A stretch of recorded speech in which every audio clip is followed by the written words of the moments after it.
Hello everyone, my name is Hoàng Đặng Phước. I am candidate 102, one of the top 33 Mr. World Vietnam 2024. And for this head-to-head challenge, I'm going to discuss about sustainable fashion. So, sustainable fashion, I would consider it and define it as a trend, a movement of ethical and perception. It is to change the fashion-consuming habits of the people in the purpose to help reduce their fashion on the environment.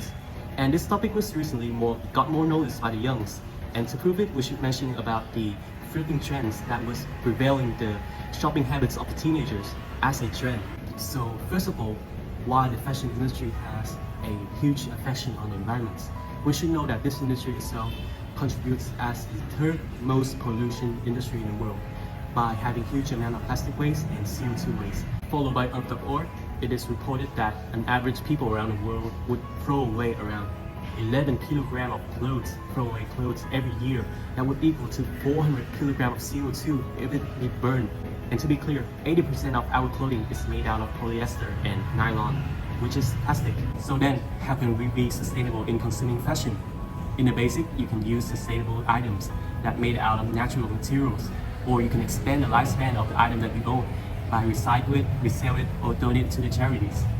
But there are more perspectives that giving the standards, requirements to the people and the companies for having complex standards on the products, production, propaganda, or archetype, and more. However, in my perspective, I think the main sustainability comes from you. Yourself can decide whatever you want to buy or wear. Even if you buy expensive or sustainable items that you buy in large quantities and you doesn't use for a long term, it doesn't mean anything to be sustainable.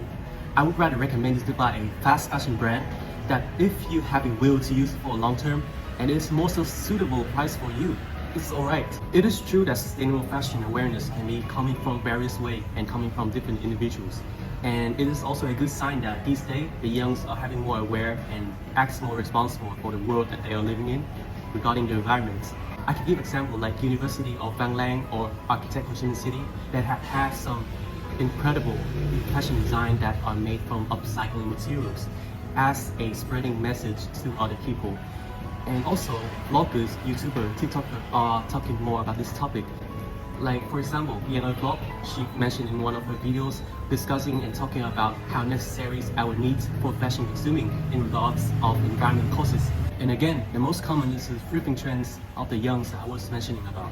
I received that 90% of my classmates own at least one item of thrifting, even me. And you can easily find on TikTok videos that promoting and guiding about places that purchasing and reselling the second-hand items. I think the youngs are doing great in acting and promoting about sustainable fashion, and this shows their responsibility and their contribution to the world as a global citizen. And I believe in the future they would do and develop something greater. And again, sustainable fashion, in my perspective, would come from every individuals, and from individuals would form great and bigger action to the world. And that's come to the end of my head-to-head challenge talking about sustainable fashion. Thank you for listening.